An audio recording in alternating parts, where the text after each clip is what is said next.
네, 여기 고등학교 2학년 와서 이제 수투 부분에 첫 단원에 함수의 극한이라고 돼 있어요. 근데 여기가 2015 교육개정에서 바뀌어서 그러는데 원래 과정에서는 여기 함수의 극한이 바로 안 나오고 어떻게 나오냐면 수열의 극한이라는 게 나와 먼저. 전에 구성이 이랬어요.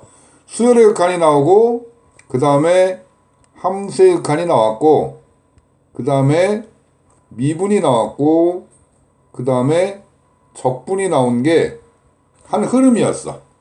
한 흐름이어가지고 수열의 극한에서부터 극한의 어떤 리미트의 개념이 시작돼. 자, 여기 단어는 봐봐요. 여기 단어는 어떤 의미냐면 왜 선생님 여기를 배울까요?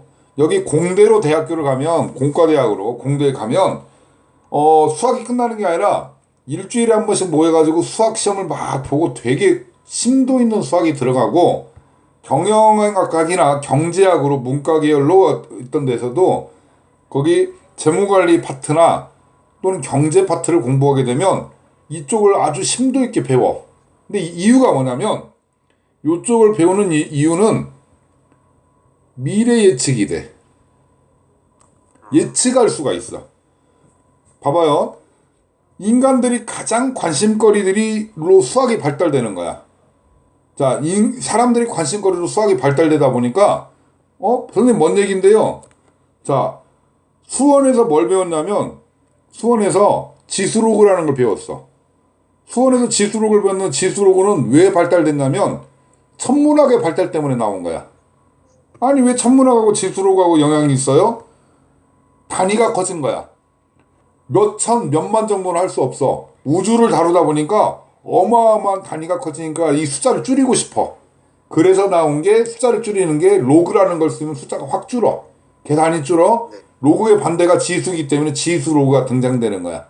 나중에 수학의 흐름에 대해서 다시 한번 얘기를 해줄게요. 근데 이쪽은 이제 이 흐름으로 연결되는 거야. 그래서 원래 극한을 놓치면 이렇게 쭉 적분까지를 놓쳤었는데 이게 이 수열의 극한이 어디로 바뀌어버렸냐. 리미트가 처음 등장되면서 수열의 극한이었는데 이게 미적분으로 넘어가 버렸어요. 자, 미적분으로 넘어가 버렸고 여기서부터 함수의 극한부터 미분 적분까지가 수투에서 다뤄지는 거예요. 이렇게. 그래놓고 미적분으로 가면 그럼 어떻게 되는데요, 선생님? 미적분으로 가면 수열의 극한부터 다시 함수의 극한 미분 적분을 다시 다루는 거예요. 이렇게. 그러니까 수투에서 다루는 거는 쉬웠다. 그럼 미적분도 쉬운 거야. 근데 수투하고 미적분하고 차이가 뭔데요? 여기는 다항함수에서 다뤄. 다항함수.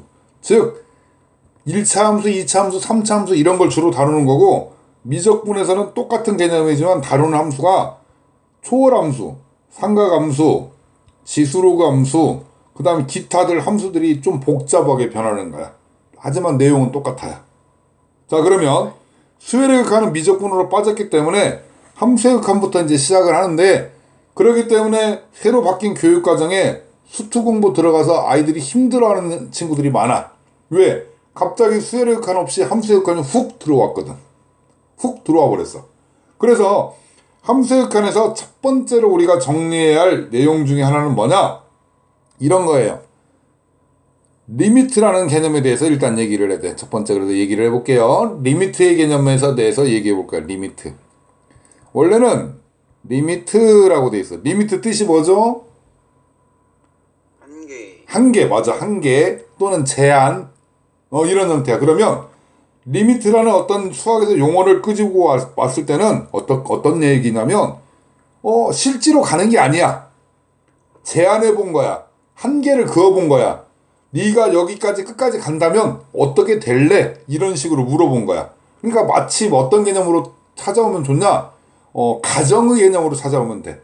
이게 이렇게 갈 때 어떻게 될래? 이런 식으로. 그래서 길기 때문에 수학에서는 긴 거 싫어해. 긴 거 싫어해서 리미트에서 IT를 버리고 요렇게만 갖고 온 거예요. 그리고 이제 선생님이 방금 얘기했어요. 뭐라고 얘기했냐? 제한한다고. 그럼 뭐를 제한하냐? x라는 값이 a로 갈 때 y 값, 즉 fx 값은 어디로 가요? 라고 물어보는 게 함수의 극한의 의미예요.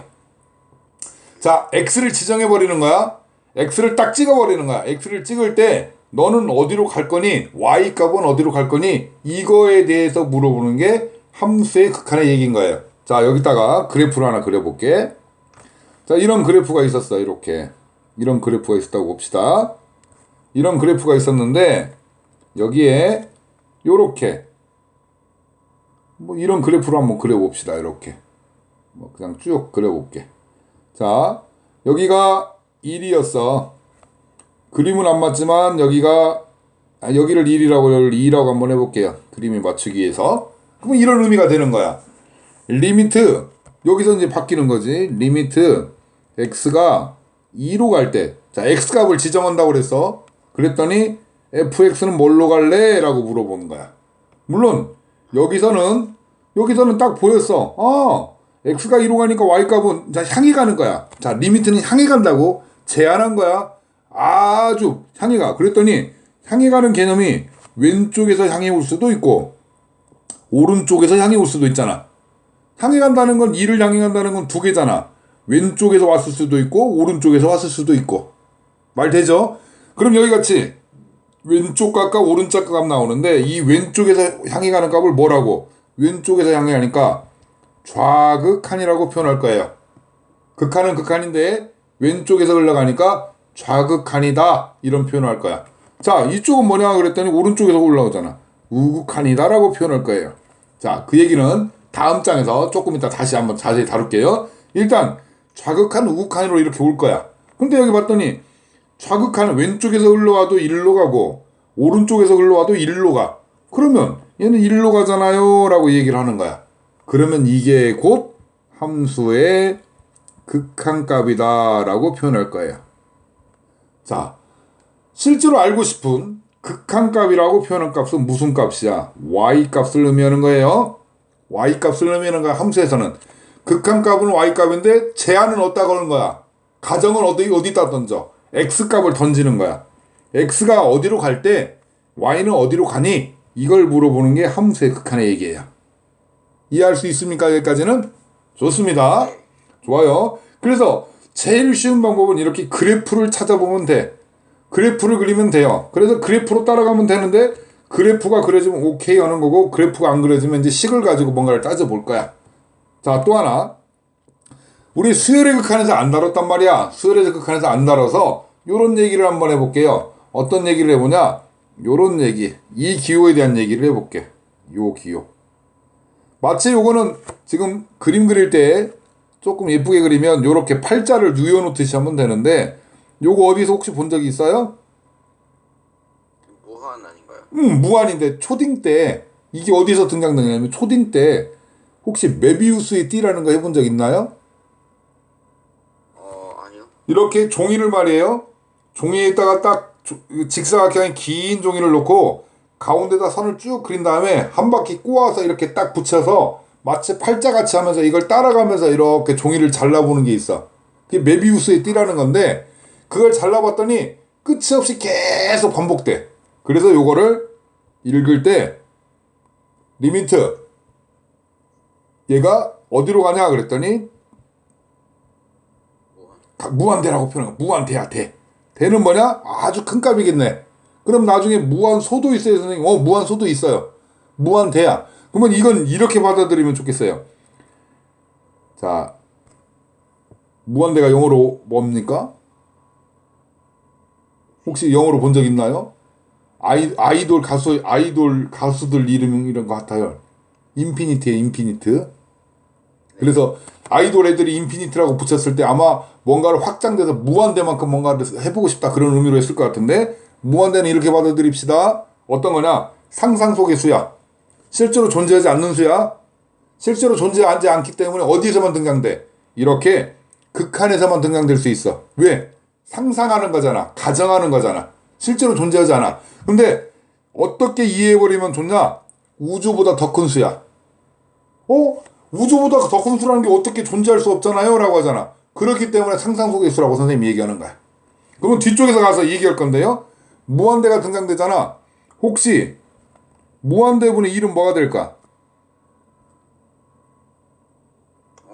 마이너스 무한 0이 되겠죠. 왜요? 한번 볼까? 2를 우주보다 더 큰 수로 나눴어. 자, 1분의 1은 1이잖아. 2분의 1은 0.5잖아. 3분의 1은 0.33이잖아. 4분의 1은 0.6 점점 줄어들기 시작하잖아. 분모가 커질수록 전체는 줄어들기 시작하잖아. 근데 여기가 우주보다 더 큰 수가 돼버렸어. 그럼 얘는 뭐겠어? 0.000000000000000 끝도 없이 막 세지겠지. 그래서 네. 제한된 거야. 어차피 0은 안 되잖아요, 선생님. 그래서 가정했기 때문에 약 0이지만 약자를 빼고 0으로 보는 거야. 그래서 나중에 뒤에서 얘기할 거야. 무한대분에 이제 여기를 확장시켜. 상수로 확장할 거예요. 무한대분의 상수는 0이 될 겁니다. 자, 뒤에다 다시 얘기를 할 거고, 이게 무한대면 그럼 뭐라고? 양의 무한대. 마이너스 무한대면 음의 무한대라고 표현할 거예요. 아주 큰 수, 아주 왼쪽으로 크게 작은 수 이렇게 표현할 거예요. 근데 이런 것들을 우리는 뭐라고 그러냐? 이런 것들을 모이지 않기 때문에 발산한다라고 표현할 거예요. 뭔가 발산된다는 건 퍼지는 거잖아. 모이지 않았어. 근데 우리의 관심은 발산이 아니야. 그럼 발산과 대비되는 놈이 뭐냐? 수렴이에요, 수렴. 수렴은 뭐냐? 그랬더니 요런 것들, 요렇게. 이게 뭐였는데요? 모이는 것들. 그래서 실제로 우리가 관심 두는 건 수렴이에요. 그럼 수렴과 발산은 이렇게 반대 개념으로 갖고 간다고 보면 돼요. 뒤쪽에서 다시 수렴과 발산에 대한 자세한 얘기를 할 건데, 수렴은 뭔가 모이는 거예요. 함수값을 구하시오라고 하면 다 모인 거야. 다 모인 거기 때문에 수렴하는 건 모이는 거예요. 이해 갔죠? 자, 그러면 요렇게 먼저 하나 정리를 합시다.